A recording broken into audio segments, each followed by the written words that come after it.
नमस्कार, मैं हूं शम्स ताहिर खान और आप देख रहे हैं वारदात। एशिया के सबसे अमीर शख्स मुकेश अंबानी की कंपनी के मेल आईडी पर 27 अक्टूबर को धमकी भरा एक मेल आता है। धमकी देने वाले ने कहा था कि अगर उसे 20 करोड़ रुपए नहीं मिले तो वो मुकेश अंबानी को मार देगा।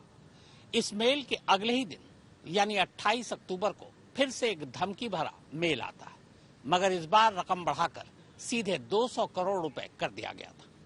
दूसरे मेल के 2 दिन बाद यानी 30 अक्टूबर को अब तीसरा मेल आता है। कमाल ये कि इस तीसरे मेल में धमकी की रकम बढ़ाकर अब सीधे 400 करोड़ रुपए कर दिया गया था।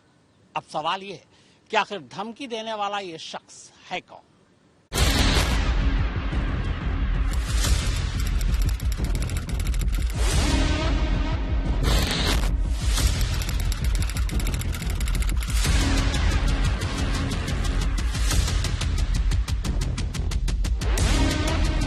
पहले 20 करोड़, फिर 200 करोड़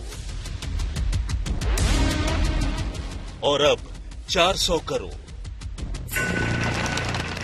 जुर्म के इतिहास में ये शायद अपनी तरह का पहला मामला होगा जब महज 5 दिनों के अंदर किसी से किसी ने इतनी बड़ी रंगदारी मांगी है।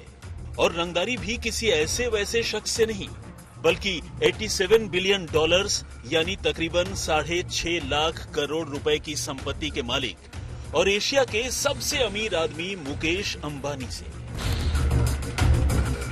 वैसे ये पहला मौका नहीं है जब भारत के इस सबसे बड़े बिजनेस टाइकून से किसी ने रंगदारी मांगी हो या फिर रुपए न चुकाने पर उन्हें जान से मारने की धमकी दी हो। लेकिन इस बार जिस तरह से धमकी देने वाला शख्स लगातार उन्हें एक के बाद एक ईमेल भेजता जा रहा है और हर बार ईमेल पर रंगदारी की रकम भी बढ़ती जा रही है, उससे उसके बेखौफ और बेअंदाज होने का पता तो चलता ही है। उसकी इस करतूत ने मुंबई पुलिस से लेकर तमाम सिक्योरिटी एजेंसियों को भी सोचने पर मजबूर कर दिया है। अब पुलिस के सामने इस आदमी को जल्द से जल्द काबू करने की बड़ी चुनौती है। लेकिन आखिर कौन है ये शख्स? क्या वो वाकई कोई बड़ा गैंगस्टर है, किसी इंटरनेशनल क्राइम सिंडिकेट का मुखिया, कोई सनकिया सिरफिरा या फिर रातों रात सुर्खियों में आने का कोई ख्वाहिशमंद? तो आज आपको वारदात में मुकेश अंबानी से हैरानी भरे तरीके से रंगदारी मांगने वाले इस शख्स के बारे में तो बताएंगे ही, साथ ही ये भी बताएंगे कि आखिर मुंबई पुलिस उसे पकड़ने के लिए क्या तरकीब लगा रही है। लेकिन आइए उससे पहले सीरियल रंगदारी वसूली की इस कोशिश के सिलसिले को सिलसिलेवार तरीके से ही समझने की कोशिश करते हैं। शुक्रवार 27 अक्टूबर की शाम को मुकेश अंबानी की कंपनी के ईमेल आईडी पर एक गुमनाम शख्स का ईमेल आता है। ईमेल में सीधे अंबानी के नाम की धमकी लिखी है। If you don't give us 20 crore rupees we will kill you. We have the best shooters in India. यानी अगर तुमने हमें 20 करोड़ रुपए नहीं दिए तो हम तुम्हें जान से मार देंगे। हमारे पास भारत के सबसे अच्छे शूटर्स हैं। चूंकि यह धमकी सीधे सीधे रिलायंस इंडस्ट्रीज के मालिक मुकेश अंबानी को दी गई थी, ईमेल के रिसीव होते ही कंपनी में खलबली मच जाती है। आनन फानन में मुकेश अंबानी के सिक्योरिटी इंचार्ज की ओर से मुंबई के गामदेवी पुलिस स्टेशन में किसी गुमनाम शख्स के खिलाफ आईपीसी की धारा 387 और 5062 के तहत रंगदारी वसूली की कोशिश का केस दर्ज किया जाता है और इसी के साथ पुलिस मामले की जांच शुरू कर देती है। लेकिन इससे पहले कि पुलिस उसके बारे में कोई जानकारी जुटा पाती या उस तक पहुंच पाती, अगले ही दिन यानी शनिवार 28 अक्टूबर को दूसरा मेल आ जाता है। ये मेल भी उसी आईडी से लिखा गया है, लेकिन महज 24 घंटे के अंदर धमकी भरे इस दूसरे ईमेल की ये कहानी जितनी अजीब है, उसमें लिखी बातें भी उतनी ही हैरान करने वाली। ईमेल लिखने वाला शख्स अब रंगदारी की रकम बढ़ाकर 200 करोड़ रुपए कर देता है और इस बार भी रुपए नहीं देने पर जान से मारने की धमकी दी गई है। कंपनी की ओर से फिर से इस ईमेल के बारे में पुलिस को बताया जाता है। वैसे तो मुकेश अंबानी से रंगदारी मांगना और उन्हें जान से मारने की धमकी देना ही अपने आप में बेहद गंभीर बात है, लेकिन मांगने वाला जिस तरह से दूसरे ही दिन रंगदारी की रकम बढ़ाकर फिर से ईमेल भेजता है, उससे पुलिस महकमे में भी हड़कंप मच जाता है। अब गामदेवी पुलिस के साथ साथ क्राइम ब्रांच की एक टीम भी ईमेल भेजने वाले के बारे में जानकारी जुटाने की कोशिश शुरू कर देती है। साइबर क्राइम की टीम से लेकर अलग अलग यूनिट को काम में लगा दिया जाता है। लेकिन 2 दिनों के बाद फिर से धमाका होता है, क्योंकि दूसरे मेल के 48 घंटे गुजरते गुजरते उसी ईमेल आईडी से सोमवार 30 अक्टूबर को तीसरा मेल आ जाता है और इस बार ईमेल करने वाला शख्स पहले से भी ज्यादा बेअंदाज है।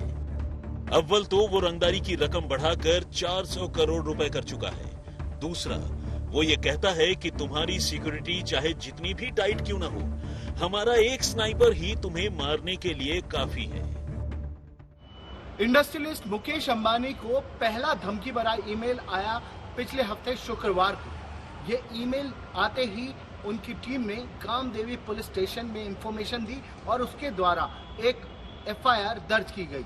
पहले ईमेल में 20 करोड़ रुपए की फिरौती मांगी गई थी। इसके बाद शनिवार को फिर दूसरा ईमेल आता है जिसमें फिरौती की रकम बढ़ाकर 200 करोड़ रुपए कर दी गई। इसके बाद भी फिर सिक्योरिटी टीम ने एफआईआर कराई कामदेवी पुलिस स्टेशन में। कामदेवी पुलिस स्टेशन ने साइबर टीम्स को अलर्ट किया और दोनों ही ईमेल जहां से आए थे उनकी आईपी एड्रेस ट्रेस करने में लगे हुए थे। तब तक सोमवार को इस हफ्ते तीसरा ईमेल आता है और तीसरा ईमेल शादाब खान @lemons.com इस ईमेल आईडी से आया और इस व्यक्ति ने ये कहा कि क्योंकि आप मुझे ट्रैक नहीं कर सकते, आप मुझे ट्रेस नहीं कर सकते, पुलिस मुझे ट्रेस नहीं कर सकती, इसीलिए आप मुझे पकड़ भी नहीं सकते। अब आपको फिरौती की रकम 400 करोड़ रुपए देनी होगी। वैसे फिलहाल एक के बाद एक 3 धमकी भरे ईमेल और हर ईमेल में रंगदारी की रकम बढ़ाए जाने के इस गंभीर मामले को देखते हुए मुंबई पुलिस ने अपनी जांच तेज कर दी है और उसे 2 बातों का पता चल चुका है।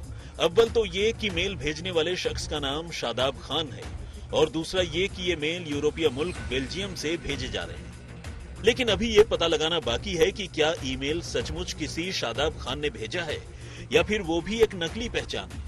ईमेल भेजने वाले टर्मिनल की आईपी एड्रेस के सहारे फिलहाल ये तो पता चल गया है कि वो बेल्जियम का है, लेकिन उसके यूजर तक पहुंचना या उसके बारे में सटीक जानकारी जुटाना अभी भी बाकी है। पुलिस सूत्रों की माने तो वो बेल्जियम की मेल प्रोवाइडर कंपनी से भी संपर्क कर रही है ताकि उस शख्स को इंटरसेप्ट किया जा सके। ऐसे में फिलहाल ये तमाम सवाल अभी राज ही हैं कि वो ईमेल भेजने वाला शख्स वाकई किसी क्राइम सिंडिकेट का मेंबर है या नहीं। क्या वो वाकई कोई गैंगस्टर है जिसके इशारे पर भारत में उसके शूटर्स लोगों की जान ले सकते हैं, या फिर ये महज किसी सिरफिरे की शरारत है। जाहिर है जब तक गुनहगार को गिरफ्तार न कर लिया जाए इन राज पर से पर्दा हटना मुमकिन नहीं है।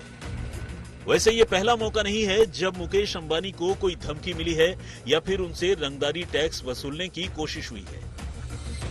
मुंबई पुलिस अन्य एजेंसियों की मदद ले रही है। इंटरपोल को भी इंफॉर्मेशन भेजी गई है और बेल्जियम के अथॉरिटीज को भी कांटेक्ट किया गया है, क्योंकि आखिरी ईमेल जो तीसरा ईमेल था जो इस हफ्ते सोमवार के दिन आया शादाब खान @lemons.com इस ईमेल आईडी से, उसमें जो वीपीएन नेटवर्क यूज किया गया था वो बेल्जियम का था। इसीलिए बेल्जियम अथॉरिटीज को भी कांटेक्ट कर इस नेटवर्क के बारे में इंफॉर्मेशन ली जा रही है। पर ऐसा भी शक जताया जा रहा है कि इस वीपीएन नेटवर्क को इस्तेमाल कर कहीं किसी और देश में बैठे व्यक्ति ने ये ईमेल किया है और फिरौती की मांग की है। इससे पहले भी अक्टूबर 2022 को रिलायंस फाउंडेशन की ओर से चलाए जाने वाले सर एच.एन. रिलायंस हॉस्पिटल के लैंडलाइन नंबर पर एक शख्स ने धमकी भरा कॉल किया था। उसने अस्पताल को बम से उड़ा देने के साथ साथ अंबानी और उनके पूरे परिवार को मारने की बात कही थी। बाद में पुलिस ने इस सिलसिले में 30 साल के राकेश कुमार मिश्रा नाम के एक शख्स को बिहार से गिरफ्तार किया था। अगस्त 2022 में भी उसी अस्पताल के लैंडलाइन नंबर पर एक एक कर 9 धमकी भरे कॉल आए थे, जिसमें अंबानी और उनके पूरे परिवार को जान से मारने की धमकी दी गई थी। इस सिलसिले में पुलिस ने 56 साल के विष्णु भौमिक को गिरफ्तार किया था। इससे पहले फरवरी 2021 में हुए एंटीलिया केस ने तो पुलिस महकमे के साथ साथ सियासत में भी भूचाल ला दिया था। तब एंटीलिया के बाहर से जिलेटिन की छड़ों के साथ पुलिस को एक स्कॉर्पियो कार और धमकी भरी चिट्ठी मिली थी। इसके अलावा और भी कई ऐसे मामले हैं जिसमें मुकेश अंबानी की सुरक्षा पर खतरे की बात सामने आई है। अब बात मुकेश अंबानी के सिक्योरिटी की। देश के सबसे अमीर आदमी मुकेश अंबानी और उनके परिवार को Z+ कैटेगरी की सिक्योरिटी मिली हुई है। पहले उनके लिए Z कैटेगरी की ही सिक्योरिटी थी, लेकिन साल 2013 में केंद्रीय गृह मंत्रालय ने उनके और उनके परिवार को मिलने वाली धमकियों और खतरे को देखते हुए उन्हें Z+ कैटेगरी की सिक्योरिटी मुहैया करवा दी। इस सिक्योरिटी के तहत मुकेश अंबानी और उनके परिवार के साथ हर पल न सिर्फ कमांडोज होते हैं, बल्कि जब भी मुकेश, उनकी पत्नी नीता अंबानी और उनके बच्चे और यहाँ तक कि उनकी बहू भी घर से बाहर निकलती हैं, तो उनके साथ सुरक्षा के लिए पुलिस की पायलट और एस्कॉर्ट गाड़ियां भी चलती हैं। सेंट्रल रिजर्व पुलिस फोर्स यानी CRPF के 58 कमांडोज उनकी और उनके परिवार की सुरक्षा में तैनात होते हैं, जो बेहद सोफिस्टिकेटेड और अत्याधुनिक हथियारों से लैस हैं। CRPF की इस टीम में arm guards, close proximity guards, drivers, PSO यानी पर्सनल सिक्योरिटी ऑफिसर्स और फ्रिस्किंग के लिए भी लोग होते हैं।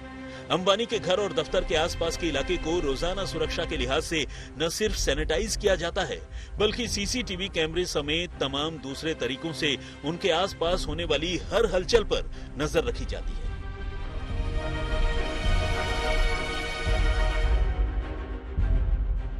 इसके अलावा मुकेश अंबानी के पास अपनी निजी सुरक्षा भी है, जिनमें PSOs हैं। हालांकि इन PSOs के पास हथियार तो नहीं होते, लेकिन ये किसी की सुरक्षा करने में माहिर माने जाते हैं। इनकी ट्रेनिंग इजराइल की एक सिक्योरिटी कंपनी से हुई है। अंबानी और उनके परिवार के लिए इस्तेमाल होने वाली मर्सिडीज और BMW गाड़ियां खास तौर पर बुलेट प्रूफ बनाई गई हैं, ताकि उन पर गोलियों का भी असर न हो। इसके अलावा मुंबई पुलिस की एक टीम तो हमेशा उनके साथ होती ही है। लेकिन इतना सब कुछ होने के बावजूद इस बार जिस तरह उन्हें विदेश से ईमेल भेजकर धमकी दी जा रही है और धमकाने वाला जिस तरह से लगातार रंगदारी की रकम बढ़ाता जा रहा है, वैसा इससे पहले कभी नहीं हुआ। दिव्येश सिंह, मुंबई, आज तक।